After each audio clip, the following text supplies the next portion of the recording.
Hello and how you doing, and welcome back to another episode of Two Jagoffs. I am your host, Austin Carnes, and here on the podcast today, ladies and gentlemen, we are bringing on, yet again, another very special guest. I feel like Sundays now should just be reserved for interviews. We've been doing it every week, and this week, we got the voice of the Pittsburgh Penguins. Ladies and gentlemen, please welcome Josh Getzoff to the podcast. How's it going today, Josh? Great, Austin. Thanks for having me on. Great to be with you. Absolutely. Thank you so much for making the trip down here to Point Park University today to come on the podcast and to speak to the fans of Two Jagoffs.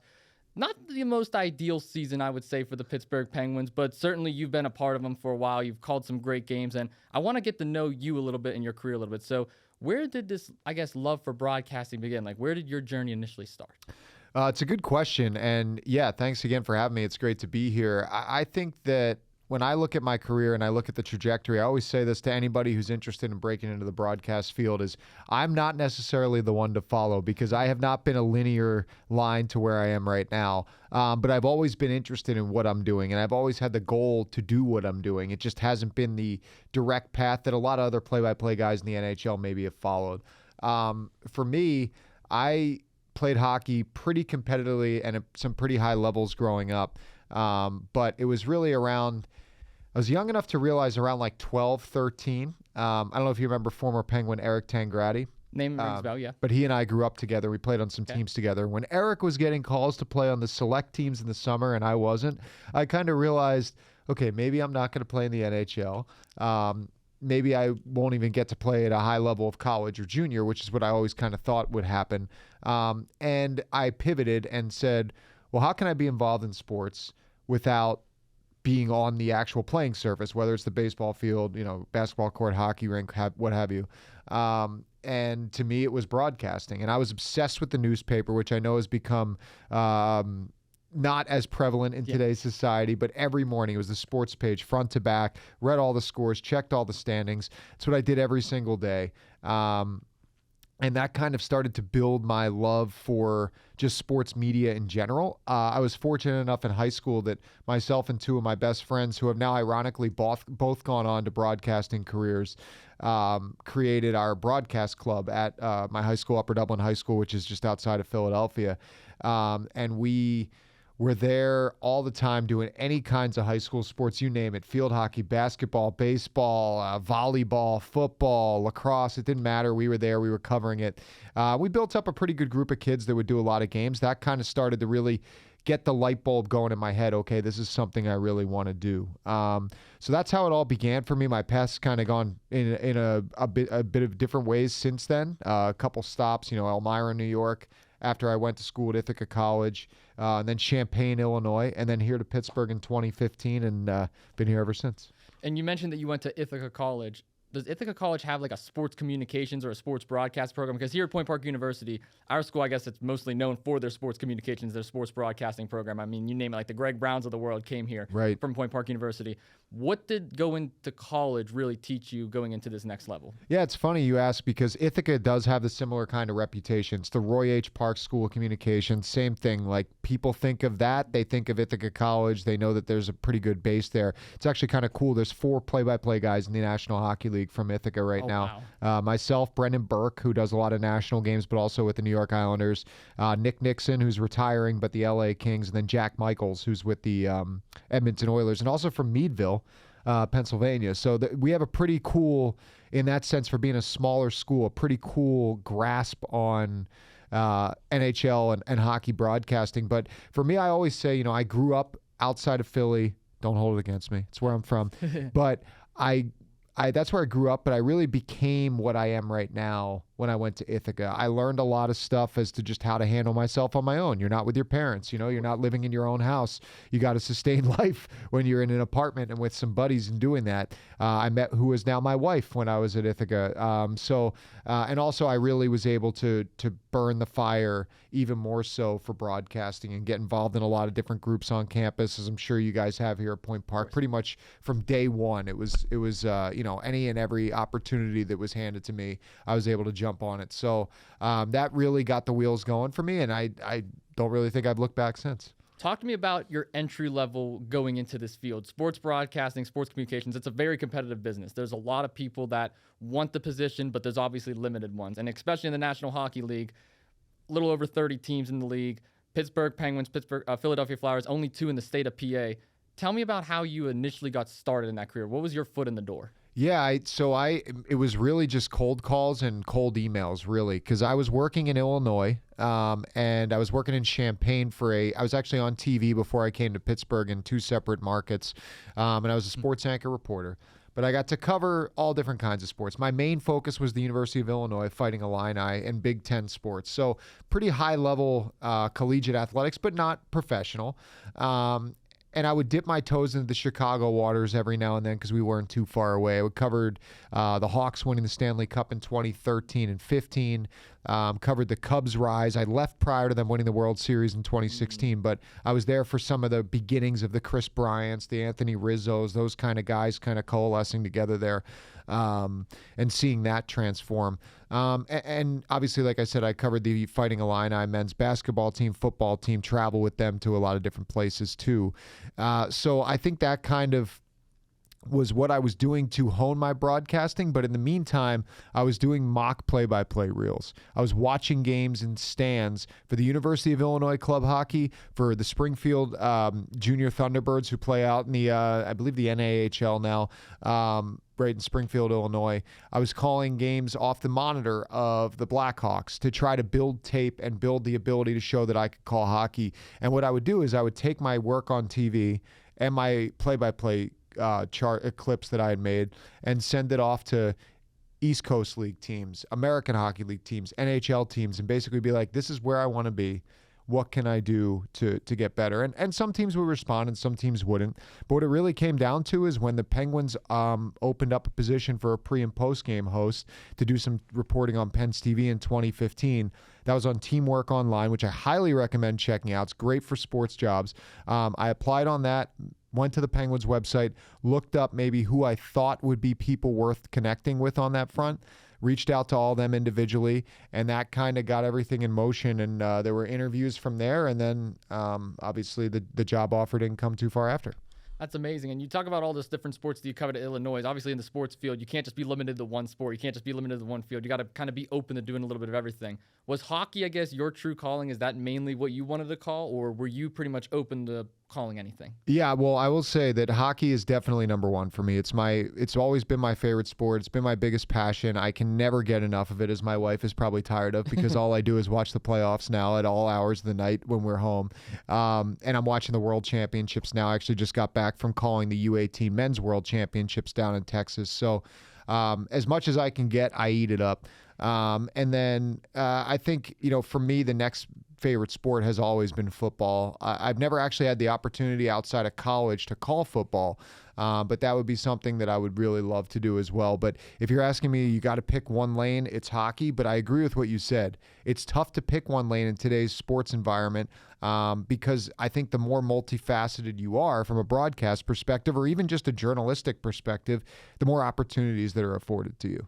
Absolutely. And you talk about doing all of these different sports, and you're from Southside Philly. I got to ask, does that mean you're a Flyers fan? No. Or are you still a Pens fan? No, Pens fan. Pens fan all the way. Yeah, all the way. I mean, my 4-year-old son has had a Sidney Crosby and Jake Gensel jersey in his young life. So we're not, there's no orange and black in our house. It's all black and gold. That's awesome. Let's go. So what would you say, I guess, is your major sports teams then, since you've done a lot of traveling? If we're breaking down the 4 major sports, NBA, NHL, MLB, NFL, what's your go-tos? So I do have some Philly roots with some of those. I'm not going to lie. I'm an Eagles fan. I'm a huge Eagles fan. Hey, big Super Bowl win. Yeah, right.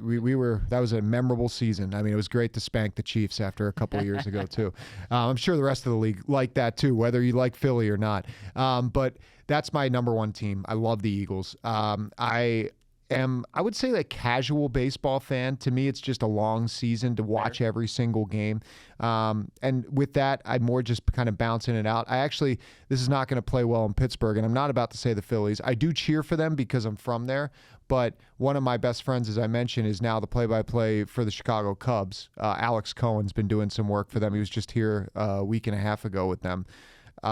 So I pull for the Cubs because of him, but I wouldn't say I necessarily am a Cubs fan. I'm just wanting him to do well and want him to call some big games. Basketball, I don't watch. That's fair. Yeah, I mean, I'll watch, I'll dip into the NCAA tournament because I find it to be interesting and always entertaining. Can't get into the NBA. I never have been. I think the easy answer would be to say the Sixers, but if you're talking Sixers, you're talking my fandom was in 2001 with Allen Iverson and Tyreek Hill and Aaron McKee and Eric Snow and Larry Brown was the head coach. So like that's way back. Like that's a long time ago, and really guys that are not even a part of the fabric of the NBA anymore, obviously. Hockey, obviously the Penguins. But my other big thing that I've really taken a liking to the last 4 or 5 years has been soccer. Oh, okay. And I'm a huge Leeds United fan. I picked them up when my now 4-year-old son was not really sleeping, and I was awake at 5, 6 a.m. I'm like, what's on TV? Started to watch the Premier League on NBC and Peacock. Really got into Leeds because I like the up-tempo style they play, and I've just gotten hooked on soccer ever since. So they just got promoted, which just won the championship, and we're going up to the Premier League next year, so I'm excited about that. But I would say the Eagles and Leeds United are probably the two teams, aside from my constant Penguins fandom, that I would associate myself with. So if this was a Josh Top's 5 list, it would probably go hockey, Penguins, obviously 1. You would probably do Eagles 2, soccer 3, baseball 4, basketball 5. Does that sound about right? That's probably about right. Yeah, and if you, it's funny because if you had asked me 5 years ago, soccer wouldn't even be on the radar. But I've just started to love it so much. I played. We all did, right? Like second grade, first grade soccer. But I never played any kind of competitive soccer or anything like that. But I really started to like it. And football just is always, it's the same as it is here in Pittsburgh. You have the Steelers. It's like a birthright that you're a Steelers fan and you're obsessed with them. It's the same in Philly. Like I'm never going to lose my Eagles allegiance because that's my team. Those, I would say your rankings you just gave are pretty spot on. Okay. Now looping back down to the whole broadcasting side of things, whenever we look at your time with the Pittsburgh Penguins, obviously there's lots of historic players a part of this team, present, past, and future. What would you say is your favorite moment that you have called for the Pittsburgh Penguins so far? Oh, man. I would say, it's hard to not pick some of the Sid stuff. The milestones are major. I would probably lean in that direction. Like, I've been fortunate enough because I was filling in for Mike Lang first, and then I've just been in the chair for the last, few years on the TV side, but before that, a few years on the radio side. I've called Sid's 400th, 500th, and 600th goal, and his 1,000th point, his 1,100th point, his 1,200th point. So it's been kind of cool to be the voice behind those moments and a small part of what is, arguably a top 5 career in the history of the league. For sure. I'd say those are probably the things that jump out the most. But as far as my favorite moment, I go back, and it didn't end well for the Penguins, but I go back to 2022, first round against the New York Rangers. Oh, boy. Game 1. Yep. Went to triple overtime, and John Marino took a shot from the center point. Evgeny Malkin deflected it past Igor Shesterkin, and that was my first real head-first dive into calling playoff hockey, and it was the length of 2 separate games with how long the game went. And for the Penguins to win it at MSG in New York. And listen, I know Sully's over with the Rangers now. We all love Sully, but we don't like the Rangers. Nope. And it was just great to stick it to them on that stage. And I had such a blast calling that game with Phil Bourque. So I would say that one still to me is one of the more memorable ones for me. That's an amazing moment. It's funny they say the New York Rangers series because I remember watching that series. It was me and my buddy Kevin. We were in our living room, had a big pizza, liter of Pepsi. No spicy pork and broccoli for you guys during that series? No spicy pork or broccoli. Big little pizza from a little Turkish place down the road in Carnegie called Sunset Pizza. And it was a meat lovers pizza, this big meat lovers pizza. And we're sitting there watching that game. And I think it was Jake Gensel in the second period. He just, out of nowhere, he screamed, "Let's go!" Yeah. And you guys on the broadcast were like, "Yeah, let's go, Gensel." Right. And it was such a cool series. And it was such a good game, too. I remember that. Unfortunately, the series didn't end the way we wanted. Correct me if I'm wrong, we went through 3 different goalies in that series as well. It's easy with hindsight, right? But I think if we had a stable goaltending situation, the Penguins were the better team. They just kind of got failed by injury. Crosby missed a couple games. Raquel missed a few games. So it is what it is, but that's how it went down. Not the series we wanted, but it was certainly a memorable moment. I'm glad that you said that one. Kind of looping back into the broadcast side of things again, there's a lot of young broadcasters here at Point Park University. There's a lot of young broadcasters that want to be aspiring broadcasters. What advice would you give to them when entering this career? What advice would you give to them as college-level students? Never say no and never hold yourself back from an opportunity regardless of what level or stage it is. I mean, when I was in college, I looked at every single thing that I could do, whether it was writing a story for the school paper, recording an interview for the radio, doing a broadcast as play-by-play, doing a broadcast as color, hosting, anything like that. It's an opportunity to get better. This world that we live in from the broadcast perspective, it's just like if you are an accountant. It's just like if you are a real estate agent. Without filing taxes, you don't get better at filing taxes. Without selling homes, you don't get better at closing and selling homes. As a broadcaster, it's a different kind of work, but you are never going to improve if you don't get the reps. So you're not bigger than any rep that's offered to you. That would be the biggest thing of advice I would say. And that's the route I took when I was in college. It didn't matter what kind of broadcast opportunity or journalistic opportunity it was. I jumped on everything. I still do. I honestly, it's my biggest problem. I can't say no to things. But it's part of what makes you, I think, establish that work ethic. And it's part of what makes you really just dial in as far as being, knowing what you want to do for a career and taking steps to get better at that every day.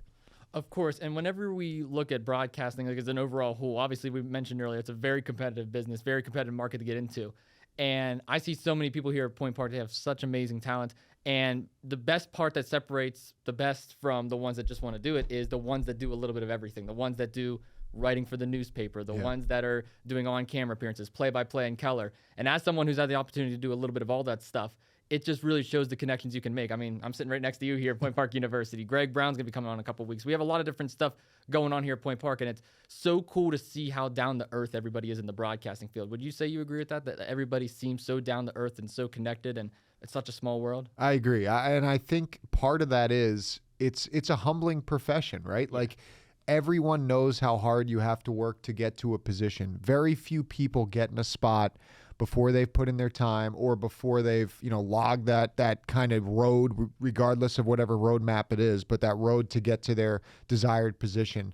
And I think there's a lot of mutual respect between broadcasters and people that work in the industry as a result. I mean, the way that I look at it is if anyone's given an opportunity, anyone can be given an opportunity, but it's really up to them to dig their feet in and make their mark in that opportunity. And I give everyone the benefit of the doubt that they're going to do that because I just know from my experience, it's how I would approach it. So I think there's a lot of other broadcasters that think similarly.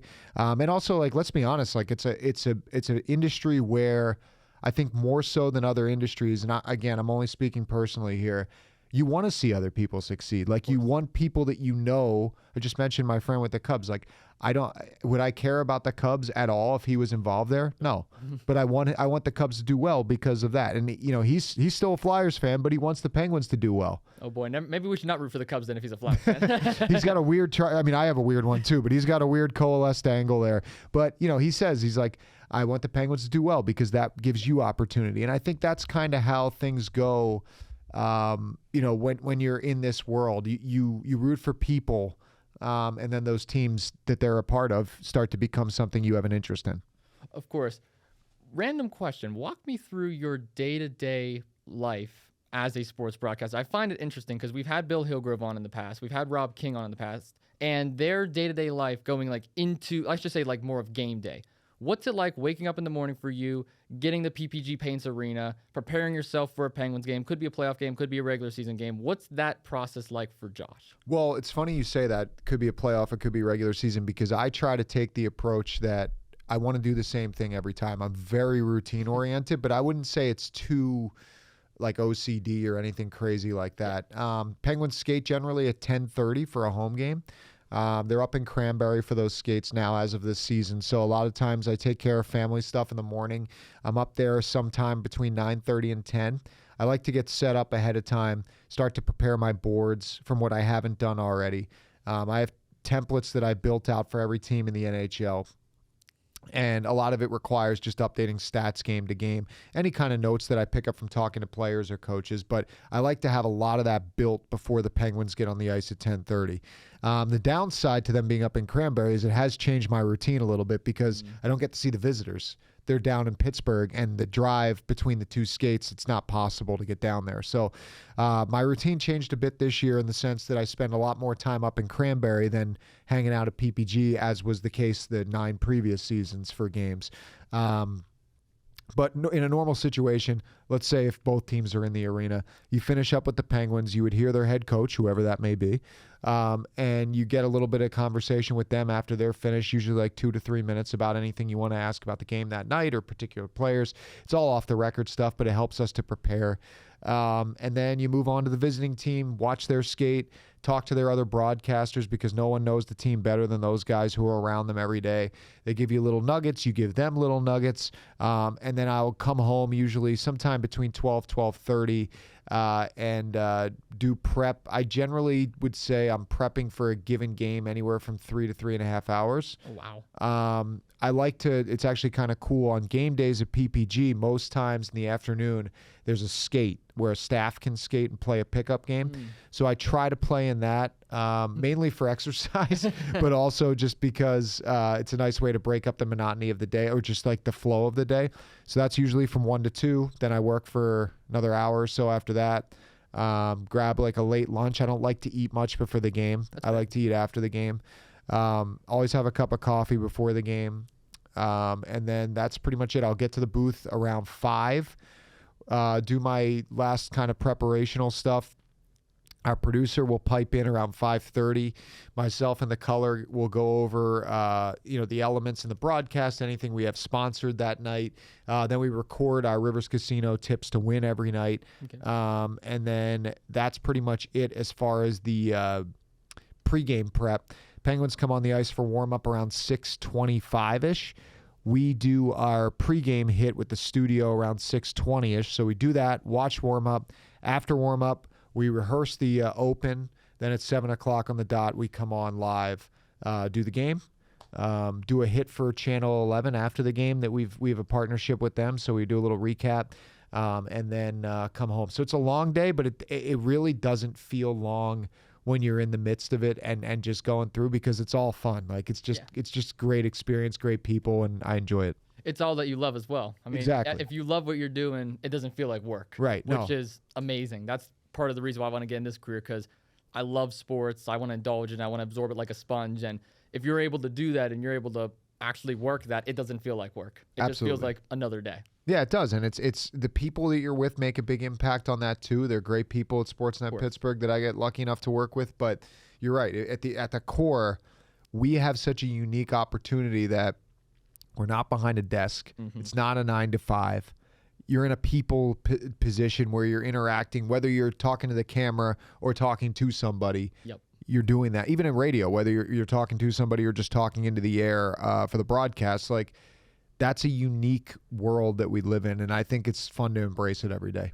Of course, and your communication skills got to be at an all-time high as well. You got to be comfortable talking to people, talking on camera, and part of your job is talking directly to the players, like you mentioned before. What's that like talking with a Sidney Crosby, a Malkin, a Letang, just players in general? How do you channel those nerves, and what are the conversations like with those players? Well, yeah, I mean, you think it's easier said than done to say, like, oh, yeah, you're just going to sit down and have a conversation with them because you're talking about 3 Hall of Famers. Like, these guys have an aura, and that's not a negative thing. That's just anyone who follows the sport sees them and immediately is like, whoa, look who that is.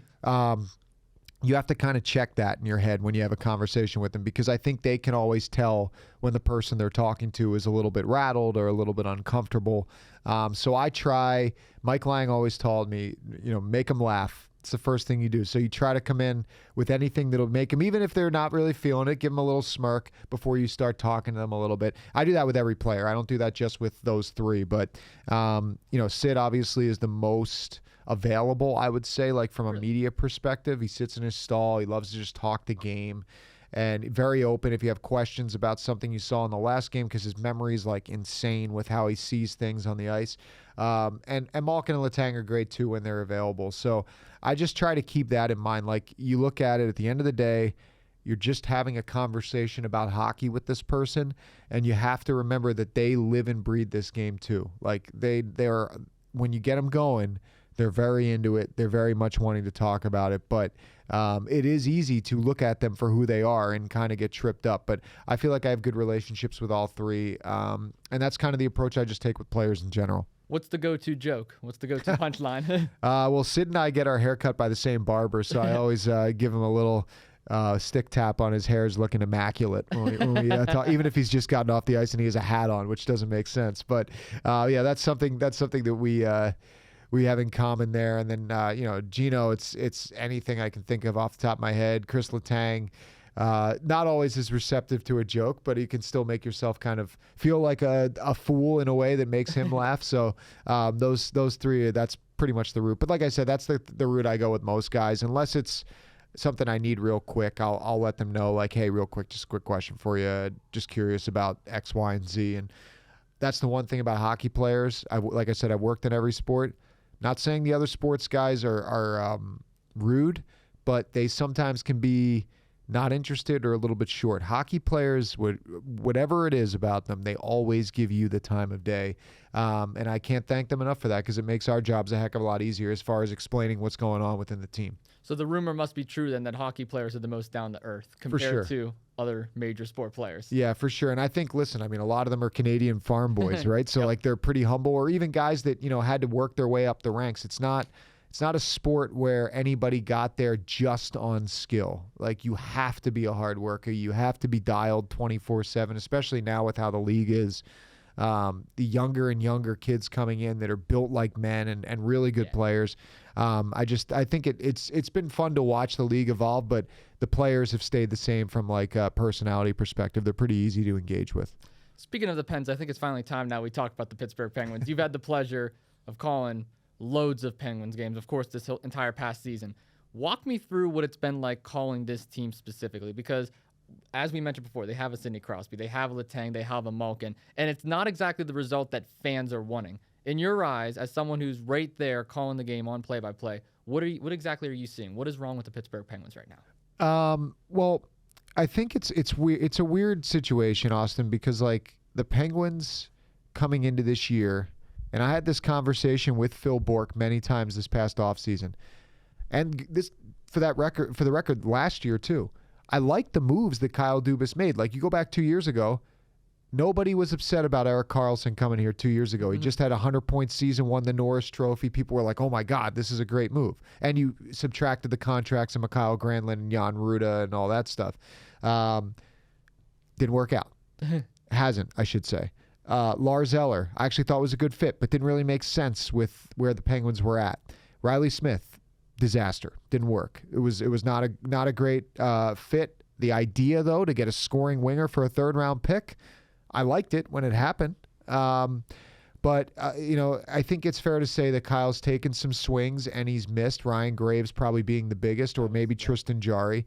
But the reality is, like, they're in a position now where things have transformed here over the last year and a half, maybe. I mean, I guess you go back to the Gensel trade when the first things started to get into focus as far as prospects and pieces. As far as the year on the ice, I'll be honest, it was about what I expected. Like, I didn't expect them to fade out of the playoff picture with 10, 12 games to go. I thought it would come closer down to the wire again like it had the previous 2 years, but I looked at them as a fringe playoff team coming into the year, and I think that was probably their ceiling.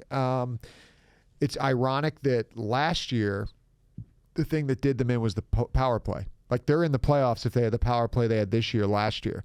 And this year, the thing that did them in was the goaltending, for sure. And that's both guys. Like, Tristan Jarry and Alex Nedeljkovic, both by their own admission, were just simply not good enough this year. Obviously, Jarry got a lot of headlines, but Nedeljkovic wasn't very good either for the Penguins. So that's going to be a big area of focus going into this year. And obviously, they have the young guys in the system that I'm sure will get an opportunity come training camp to at least show that they can be there. But the reality is they're both under contract as far as Tristan and Alex. So is Erik Karlsson. So is Ryan Graves.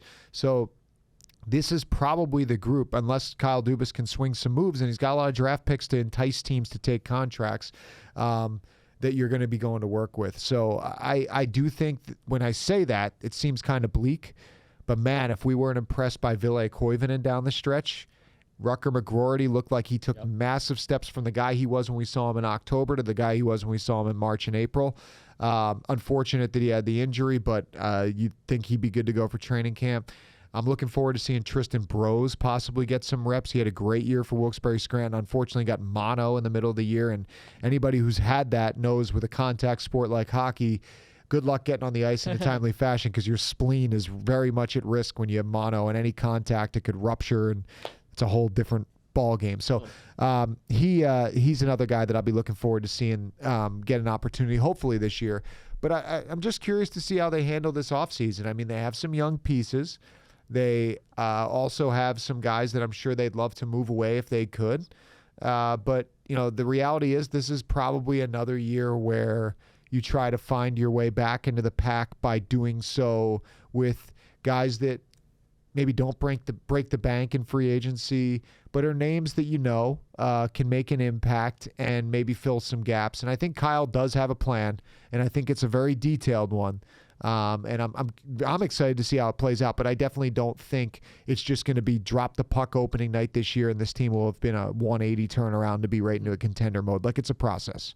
It is indeed a process, and a conversation that we've had here on Two Jagoffs for the longest time is what exactly is the missing piece of the Penguins? Why exactly can't they get over the hump? Because you look at the last 3 years, all missing the playoffs. The 3 years prior to that, all first-round exits, 2 of them being the Islanders, 1 of them being the Rangers. When we look at the Penguins overall, though, one of the biggest question marks was head coaching. And Mike Sullivan, who recently departed and most recently joined the New York Rangers, was one of the biggest headlines coming out of the Steel City for the Penguins. Do you believe this was the right move? And do you believe that maybe coaching had something to do with it as well? I don't know if coaching had something to do with it, because the Penguins did play really well down the stretch with Mike Sullivan when they were 11-4-2 in their last few games. So he actually coached them up pretty well. And I think that he gave those young guys, Rucker and Ville, an opportunity to play in the top 6 when they came in, which has been a knock in the past of young guys coming up and not getting that opportunity. I think it really was, at the end of the day, not to steal Kyle's line, but you kind of felt like you needed a new teacher. And at both sides. I'm sure Mike Sullivan, looking at the Penguins, thought, I've seen this situation at the top of the mountain, and we're not there right now. And I don't know how long it's going to take, and maybe the timetable that Kyle presented him was not in line with what he'd hoped. And the decision was made to move on. I don't hold it against either side. I think 10 years in sports today is an insane run. Oh, yeah. 10 years with the same team is an insane run. And the run that he had with, 2 Stanley Cups and playoff appearance, 7 of the 10 years, you'd take that with any 10-year stretch for a team or a head coach, for sure. So I know it ended with 3 straight playoff misses. That's not ideal. That's why probably the move was made at the end of the day. But I think, there's something to be said for who Sully was, how he ran the team, how well he ran the team. And trust me, I saw a lot behind closed doors that the average person did not see. I did that show with him that we have bi-weekly, Penguins Game Plan, and heard a lot from him on that. He's very dedicated to his craft. I have no doubt he's going to do a good job in New York, but it just was time. I mean, and I think anybody involved would probably say that. So I'll be curious to see where they go. You're still talking about a locker room that has 4 future Hall of Famers in it and some big personalities. So I don't know how much the hiring of the first-time head coach would play. We've seen it before with Mike Johnston before Sully, and it didn't work out. Nope. So it's a slippery slope for Kyle, but I don't say this lightly. I think of all the moves he made, this is the most defining one for him, because he inherited the roster, he inherited the coaching staff. This is the first real thing that he can say, that's my guy. I mean, he has had a lot of these guys now on the lineup that's his guys, but he didn't acquire Sid, he didn't acquire Gino, he didn't acquire Chris Letang. Those guys have all been here and established the culture here. But this coach is going to be a big culture establisher as well, and his staff will as well. So whoever he chooses, it's going to be really interesting to see the trajectory, hopefully, of the team under that person's watch. And I'm looking forward to it, because there's something to be said about the fresh perspective and the fresh feel to a new head coach and what that could bring to a team. For sure, and I know there's a lot of different names that's floating around right now as well, so it's going to be certainly interesting to see where the Penguins go from here. And the analogy that I bring up all the time, and I want to get your opinion on this, about Mike Sullivan, is it just felt like things were starting to grow stale. You'll probably appreciate this as an Eagles fan. I always bring up Andy Reid and his time with the Philadelphia Eagles. They went to the Super Bowl, heartbreaking loss to the New England Patriots, and over time, they had the playoff appearances, they had the winning records, but they weren't able to get over the hump. They had star players, they had future Hall of Famers, but it was just time to move on. And next thing you know, Andy Reid goes to the Chiefs, wins Super Bowls. Philadelphia Eagles move on from Andy Reid, they still win Super Bowls. It's not necessarily that Andy Reid was the problem or the Eagles were the problem. It's just they needed to move on. Yeah. They needed to change up the scenery a little bit. Do you believe maybe that's something that the Penguins also needed to do with Mike Sullivan? Yeah, it's a great analogy, Austin. I agree. And I do. I feel that way as far as just where things were at, although we hope the New York Rangers don't win any Stanley Cups. No Stanley Cups there. Sully. I love the guy. I do. I love his family. I love him. He's a great person, but I don't want any. Maybe you could win some playoff rounds as long as they're not against the Penguins, but no Stanley Cups in New York. We're not allowing that height of the mountain. Mainly because we can't tolerate that with the Rangers. But, yeah, I think that's kind of a great analogy when you think about just where the two sides were at. And I think Kyle pretty much kind of said as much during his press conference about it. And listen, I mean, it's not an easy thing to do to sit across, as I'm assuming he did, from Mike Sullivan and come to the conclusion that the time was up. Because Mike Sullivan is an alpha. Mm-hmm. He is a leader. He is the guy who's ran this team longer than Kyle's been here and knows a lot about how the inner workings go.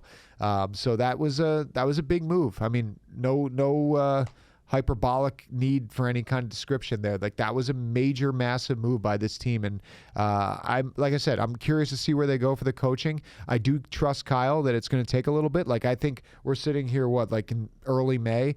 I think we're looking post-Memorial Day before we hear anything on that front. So it's not like imminent when a coach will be hired, but I definitely feel he's doing his due diligence. I think there's a lot of different layers to the coaching search.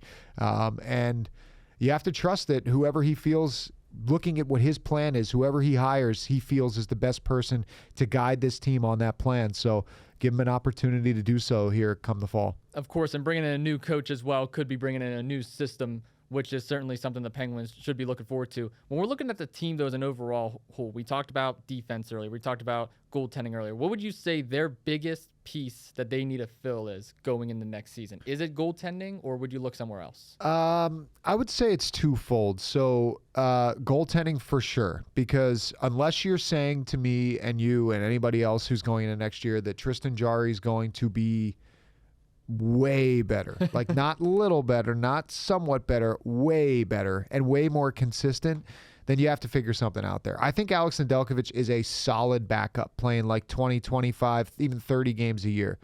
But going every night, I mean, he's good for stretches, but he's shown like after a couple weeks, he wears down a little bit, and that's okay. Like he's still an NHL goaltender. He's still a good goalie when he's used in the right role. Problem is he hasn't been used in the right role because Tristan Jarry has struggled. So I expect, and Kyle said this, Sergei Miroshov and Yoel Blomqvist to get every opportunity. I don't expect them to get a goaltender. Like, I think those four guys are going to battle it out for who the goaltender will be in the fall. So when we talk about the needs, I'm hesitant to say goalie because I think it's still going to come internally. They need depth, big time, because how good was the Rust, Crosby, Raquel line, but then how little did we talk about anything behind that? Now, there's some issues that are going to be resolved. Obviously, there's some names in free agency that people are going to be attached to as long as they trickle out there. RFAs are going to come free too, and there's going to be some interest, I'm sure, from the Penguins. They have all these picks for a reason. Like, I have a hard time believing they're going to take them all. I think some of these contracts potentially are going to be given out by the Penguins. I don't want to say names. I don't want to tamper or anything, but we know who's possibly out there from a UFA perspective and RFA perspective and how they could fit this team and make them better. They definitely need depth. I would have two important conversations this offseason if I'm Kyle Dubas. The first is to try to figure out how you're going to fill the left side of your defense. That, to me, was glaring when Marcus Pettersson was gone. Harrison Brunick is only 19, so he still has his 19-year-old year in junior. He's not going to be eligible to play in the American Hockey League. You could still give him a 9-game run without burning a year of his contract. I would, to start this year, unless something changes back there, put him in the lineup for the first 9 games of the season. But beyond that, Ryan Shea's re-signed. Obviously, you have a lot of gaps otherwise, like Matt Grzelcyk. Who knows if he's back? I loved him this year. Perfect fit, but that was under Mike Sullivan. So who knows if he returns. And I think on the right side, you have Letang, you have Carlson. I wonder about Jack St. Ivany. Owen Pickering will be in the mix as well on the left side. I'm a big Owen Pickering fan. Yeah, I like what I've seen from him. Yeah, and listen. What was the Penguins' most solid pair 2 years ago when they had that real big push down the stretch? It was Ryan Shea and Jack St. Ivany, but they never played together this year. Like I know Jack had a couple injuries, and that was a big reason early in the year, at least for the first few months. But I'd like to see those two reunited. See what you got, right? Like let's see what those two can do on a consistent basis. I know they're really good buddies too, playing with each other. And then up front, I think you need to have the conversation with Evgeny Malkin about playing the wing. And I think that the Penguins, it would infinitely start to stretch their lineup out a little bit more if you move him to wing, because he's not as quick as he once was. He's never been a great defensive player. I think if he's on the wing, you could find a second-line center. You have Tommy Novak centering your third line, who looked good in a brief spurt there before getting hurt. And Blake Lizotte centering your fourth line. It's not terrible. Like you're actually, like, your depth is pretty solid as far as guys that can make an impact down your lineup. Obviously, you have to fill in the wings, but that's something that I would have a conversation with about Evgeny Malkin. He still gets his power play minutes. He'll get his cookies on the man advantage, all that kind of stuff. But I would say to him, like, listen, we think this would be best suited for the team moving forward. And one thing I will give Gino credit for is a lot of times when he's been approached by stuff about the coaching staff, he very rarely fights back or is resistant. So maybe they've already had that conversation in the exit interviews. But that would be something, if I was in charge, that would be something I would entertain for next season. And there's a lot of rumors also going around, too, about possibly splitting the big three, splitting Crosby, splitting Malkin, splitting Letang. From what it sounds like from your end, though, Penguins can make it work, still keeping these three players, but maybe just moving some things around.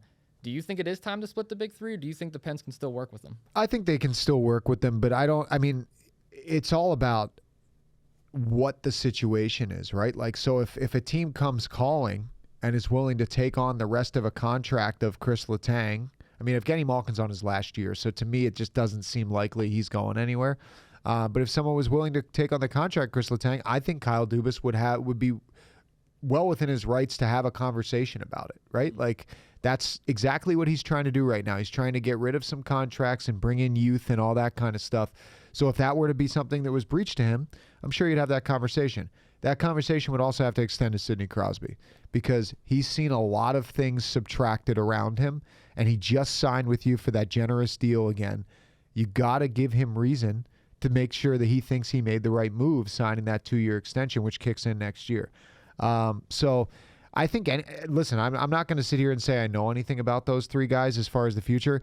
I would be shocked if they're not all in the opening night lineup. But I think if you get a phone call, I really don't see why anyone would call about Malkin, especially because he's in the last year of his contract. But Sid, they're not moving. And Letang, who knows? Like, he's still got, 3 years counting this year of his deal, so, or 2 years, whatever it is. But there's term, and that could be appealing for somebody. Erik Karlsson, too. Same thing. So, one of the big names that was floating around in Pittsburgh for the longest time was obviously Jake Guentzel. This is kind of the last question that I have revolving around the Penguins for you. Do you believe the move of getting rid of him was beneficial for the Penguins, or do you believe it was a part of their detriment? It's a tough question. Like, I could see it both ways. That doesn't answer your question at all. No, but I can see it from both ways, really, because first of all, Jake and I are very close. And it sucked when he was traded. The team obviously took that dip that maybe ended up costing them the playoffs last year, as we remember. Yep. But man, nobody fit with Sid better. Rust has shown himself to be pretty good there, but nobody fit with Sid better than Jake Guentzel. That guy is unbelievable. And all he's shown since he's left is that, yes, he was great with Sid, but he's pretty damn good on his own right, too, right? Like, Team USA and 4 Nations, he was unbelievable. He had a 40-goal year with the Tampa Bay Lightning. I think I saw a stat that he had the most points of any free agent signing this summer. He's making $9 million a year. He should have a good year, but at the same time, like, it's a lot of pressure. He's replacing Steven Stamkos there, essentially. Not one for one, but, like, Stamkos is out, Guentzel's in for a fan base that loves Stamkos, and he came in and had a monster season. So, and he will continue to. That line of him, Point, and Kucherov is almost unstoppable when they're clicking. So I feel like when you look at the Penguins last year and when that trade was made, Jake was hurt, first of all. And the team had just had a terrible trip in Western Canada that kind of sealed their fate as far as where they looked at the moment to be dead in the water as far as the playoffs were concerned. What you get in that trade, I think, is the beginning of where they're at right now. So I don't love trading him because of how he fit, but I do think if you're going to make a trade like that, you better hit on your return. Of course. Harrison Brunick looks really good. That's the draft pick they got there. Ville Koivunen looks like he could be a top 6 player. Maybe his ceiling is 50 points, but that's okay. If you're playing in the top 6 and you're putting up 15 goals and 40 assists, that's pretty good numbers for a guy in your lineup. And I love the way he plays, by the way. The kid they got who's at Arizona State, whose name I always mix up. I can't remember if it's Cruz Lucius or Lucius Cruz, because both names could be like the first or last name. But seems like he had a great year for Arizona State. I'm not going to pretend to know a ton about him, but I have followed him briefly. And there was another piece of that trade too that I'm blanking on. Bunting, who then was flipped to Nashville for Tommy Novak, who, like I said, looked pretty good in the little bit that we saw him. So I don't dislike the deal because of what it brought you. Listen, at some point you have to cut pieces. It just so happened that Jake was the contract that was up first. Like this past year, it was Marcus Pettersson. Yeah. I think after we all saw how Jake played out, nobody expected Pettersson to stay here. Not because he wasn't great, not because he wasn't a favorite of myself and many others. Just didn't make sense with what they were doing.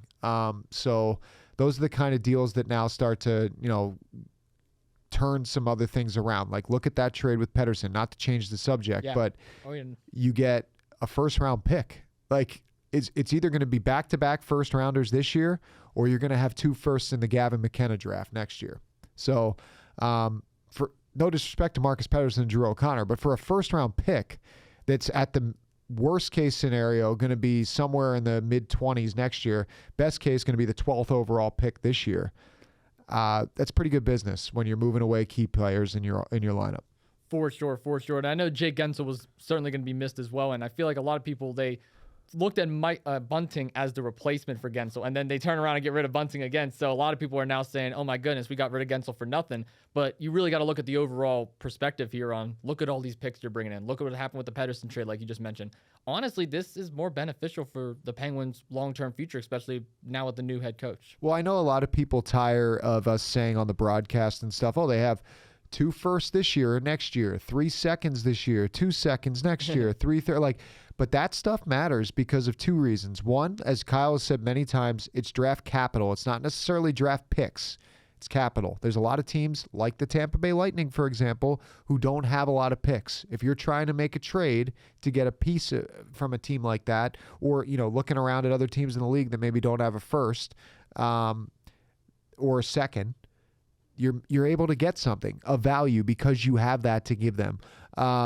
I think the offer sheets are totally in play too because they have all those picks. So I think Kyle has a plan. I think there are a lot of teams this summer and next summer that are, the cap going up helps, but they have to make some major decisions on some pretty big players, and I'm not going to say their names out loud, but you kind of have an idea who I'm talking about. I know who you're talking about. They're out west. That's my clue. So there are players that are going to become more available because of that dynamic. And like I said, I think it's fun right now for the Penguins because it's been a frustrating couple of years, but there's a lot of optimism as to what they could do with all this capital. And I'll be honest, Kyle has made some mistakes, like we said. Ryan Graves, Tristan Jarry, Erik Karlsson haven't all worked out. But he's also had some good moves. Like Philip Tomasino looks like a good player. Tommy Novak looks like a good player. The draft picks that we've seen, Tanner Howe unfortunately had the ACL injury, but he was on Team Canada for the World Juniors. That means he's one of the 20 best players in Canada. Harrison Brunick, another great young player. So Sergei Miroshov, Yoel Blomqvist, like these guys, this is the future. It's time to be excited about that future because we've been so stuck in who the Penguins are now and what they were. It's time to start thinking about who they're going to become, and there's a lot of reasons to be excited about that based on the players that we've seen. Absolutely. It's certainly going to be an interesting dynamic going forward for the Pittsburgh Penguins, and obviously this is the city of champions, as we like to call it. Hasn't been really much championships as of late, but the Penguins, I would argue, they probably have more of the brighter future compared to the other two teams. I'm not taking anything away from the Pirates or the Steelers. I can only speak from my experience, but there's a path there. Like the Penguins have a plan, and Kyle Dubas is putting that plan in place and trying to make things work. It's not an overnight success story, nope. But it's they're in a better position now than they were last year, I think. And you only hope that each offseason has a little bit of a different tone, and then eventually we're looking at it from what can we add to make the step to being a Stanley Cup contender as opposed to what can we add to just getting back into the Stanley Cup playoffs. Of course, it's going to be an interesting road to see. Now, this podcast is called Two Jagoffs, and as you can tell, there's only one Jagoff sitting across from me. My other buddy, Lucas Kuhns, could not make it today, but he did want me to ask a question on behalf of him, and this is a question he likes to ask a lot of our guests, and that is, what is your go-to favorite restaurant here in Pittsburgh? Obviously, you probably travel a lot. You said earlier you usually like to eat after the games. Where's Josh's hotspot at? Oh, man. So that's a tough question. It's actually funny because I'm going out to dinner with my wife tonight, and we still haven't decided where we're going. So this is going to get my wheels turning in my head. But I live in Lawrenceville. Okay. So I am biased, admittedly, to every restaurant in Lawrenceville because we can walk to most of them. But when you first said that, the first place that came to mind is Dianoia's in the Strip, Italian. Okay, yeah. Love it down there. I'd also, actually, you know what? I'm going to keep the other one to myself because I still think it's the best kept secret in Pittsburgh, and I don't want anyone else to know about it. I'm selfish. You can tell me off camera. Yeah, I'll tell you off camera. Okay. And then you can maybe just share a link to the place, but not tell anyone what it is. We'll hide it somewhere. Exactly. I'd say Dianoia's is up there for me. I really like... it's tough because there's so many good ones. I really like Pussidy's Garden, also in Lawrenceville. It's like Thai, really good stuff. Dianoia's is definitely the first one that jumped to mind. And now, like, even though I love... Bar Marco, also in the Strip District. Love that place. If you go there and you're of age, got to say that with the college podcast, sit at the bar. 21 over here. You're good. There you go. Sit at the bar. There's a bartender there. I don't remember his name. Big gray beard. Basically, he will make you whatever you like in a cocktail. He makes it from scratch right in front of you. So it's a pretty cool dynamic. And their pasta is unbelievable at Bar Marco. And then Umami is another place that I really like. I haven't gotten to try the new sushi place downtown, Jin, which I heard is unbelievable. I've heard a lot about that, yeah. I am a big sushi guy. Not so much into the red meats, but I like the fish. I like the chicken, the plant forward stuff. So those spots kind of scratch my itch as far as that's concerned. So would you say your go-to meal? Is it sushi? Is it like a meat of any kind? Ooh, probably a sushi, or I like burrito bowls. Okay. And sometimes they're homemade. Sometimes and I shouldn't say just burrito. Like I like bowls. Like if you can do the grains bowls and like stuff like that. Like a Chipotle bowl kind of? Or? Yeah, that or like, you ever been to Roots Natural Kitchen? I have not. That's one in Bloomfield. Okay. Really good. The bowls are massive. Like if you get it for lunch, you're probably not eating dinner. But like just great. I like doing those customizable kind of bowls where you can load everything you want into it. Yeah, that stuff's my favorite. Well, I'm definitely gonna have to give some of those places a try, and we'll definitely have that secret link somewhere. They don't need to know about it. Yeah. So to end off today's episode, we like to do a little bit of a game show on every episode. Okay, so when we first started the podcast, we did just strictly game shows on Sundays. Now that we've had guests coming on every Sundays, I like to try and implement the game shows in with the guests. And we're gonna play a game called STBC. It stands for Start, Trade, Bench, or Cut. I think you see where I'm going with this. Oh boy. Okay. I'm going to give you, in my opinion, the 4 greatest pens of all time. Okay. You got to start one of them. You got to trade away one of them. You got to keep them on your bench. And then you got to, unfortunately, cut one. Okay. So, obviously, going to give you Sidney Crosby, the legend, 3-time Stanley Cup champion. We'll give you another back-to-back champion in Lemieux. Yager, Malkin. Those are the 4.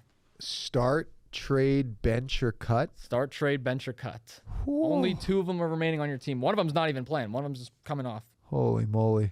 In hockey, it's a little weird, so I guess you could say the bench player is like your 3rd or 4th line player. Yeah. I would say... Oh, my gosh. All right.